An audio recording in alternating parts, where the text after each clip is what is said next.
Hey guys, Not So here. One of the regulars on Discord asked a question on what it would be like to do old school radar bombing, trying to find a target without the high resolution map of the Strike Eagle. I just wanted to do a quick demo. This is not a tutorial. I just wanted to sort of try to answer the question with video. So right now we're approaching probably about 30 miles out from a target. It's an airfield on a peninsula in the South Atlantic map. So this is all water, obviously no returns. And then there's an airfield that sits right on the near side of this peninsula with a lot of radar significant targets on there. There's parked aircraft, there's fuel storage tanks, there's buildings, helicopters and whatnot. And I just wanted to show how difficult it is to try to break that stuff out. So this would be similar. I've not ever flown an F-111 other than just a couple fun rides, but F-111 Wizzos that have done this, or F-4s, probably the same thing, would be able to tell you this stuff is really difficult using the RBM map. So what I'm going to do is I'm going to do my best to try to break some of this stuff out, and you can see it's not very easy. So we're just inside 20 miles, so I'm going to go ahead and zoom in.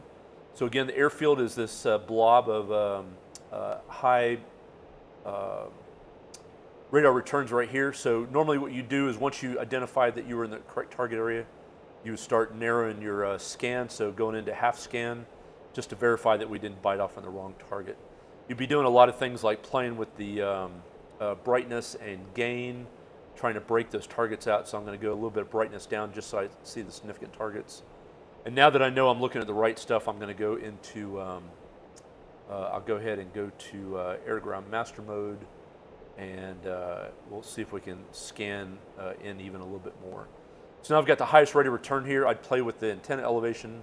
So I'd see if I could get the antenna down a little bit tighter on it. And again, all I'm looking at is like a blob of stuff. F-111 probably had a little bit better RBM radar than what the Strike Eagle has, because that was its bread and butter. And those guys were trained and had to really break out the blobology. I am not that good at it, I'll be the first to admit. It's not anything that we ever really trained to. I did a little bit of it in flight school, trying to learn some of this stuff, but this is definitely an art. So let's go into the 10-mile scope. You can start just barely breaking out the runway and some of the environment.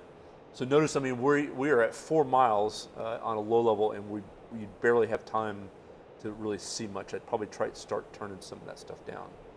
So yeah, good luck. That's pretty much what old school stuff would be like. You'd probably spend hours doing radar interpretation, studying your butt off, trying to really see what that's going to break out.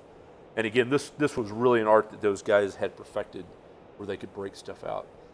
Again, you're not going to really see an individual airplane or a vehicle very easily.